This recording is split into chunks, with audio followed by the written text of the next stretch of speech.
I'm waiting to hear from the students back there in the back row. Well, Dr. Jeffrey, I'm from the Harvard of the West. Stanford? Yep. Me too.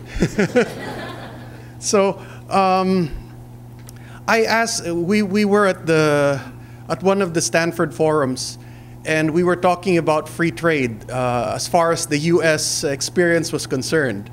And one of the comments that came up was that free trade has made poverty in the US a duty-free import because all of their jobs were getting outsourced. But on another note, as far as the Philippines was concerned, is it really industrialization, or is it really more of intensity?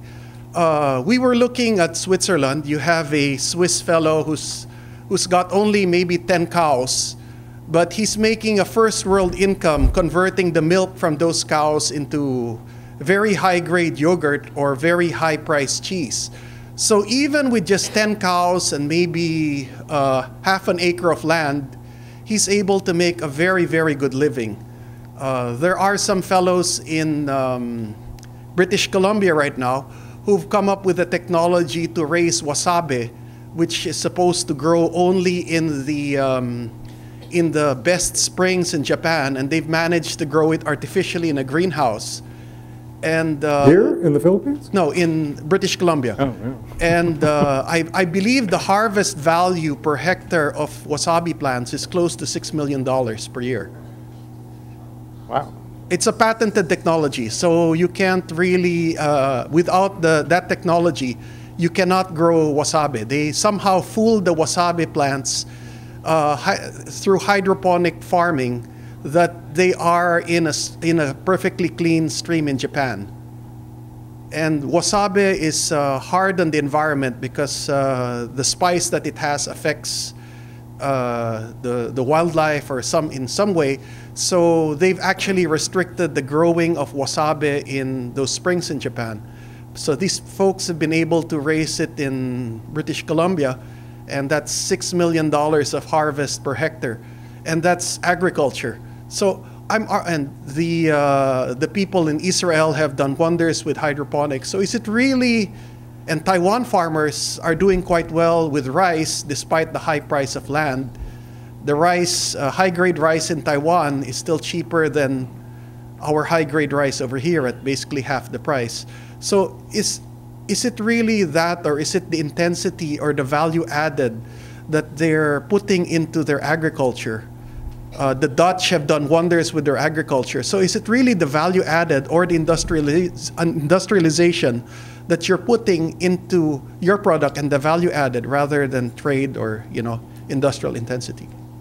Since we're both Stanford PhDs, we'll agree. No, I'm not a PhD. Oh, well.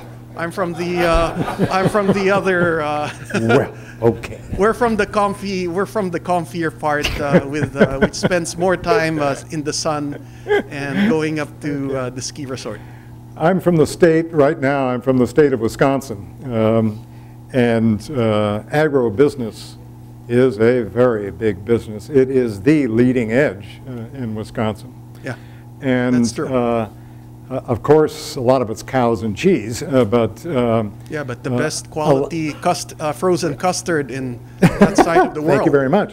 But it's we now live, the U.S. does live in a world where it's not just new seed varieties and genetics and all that, but it's machine technologies, and Wisconsin has been on the leading edge on that, and now is a major exporter of farming. We call them farm machinery, but we're not just talking tractors here. We're talking very high-tech agro-business resources. Why couldn't the Philippines exploit these opportunities the same way? It's a much smaller industry relative to GDP than it was in 1950, which is a good thing. But raising value added and increasing capital intensity, and in particular human capital intensity in those activities to exploit the growing Asian market out there I think would be extraordinary source of growth for the Philippines. I agree. Thank you, sir.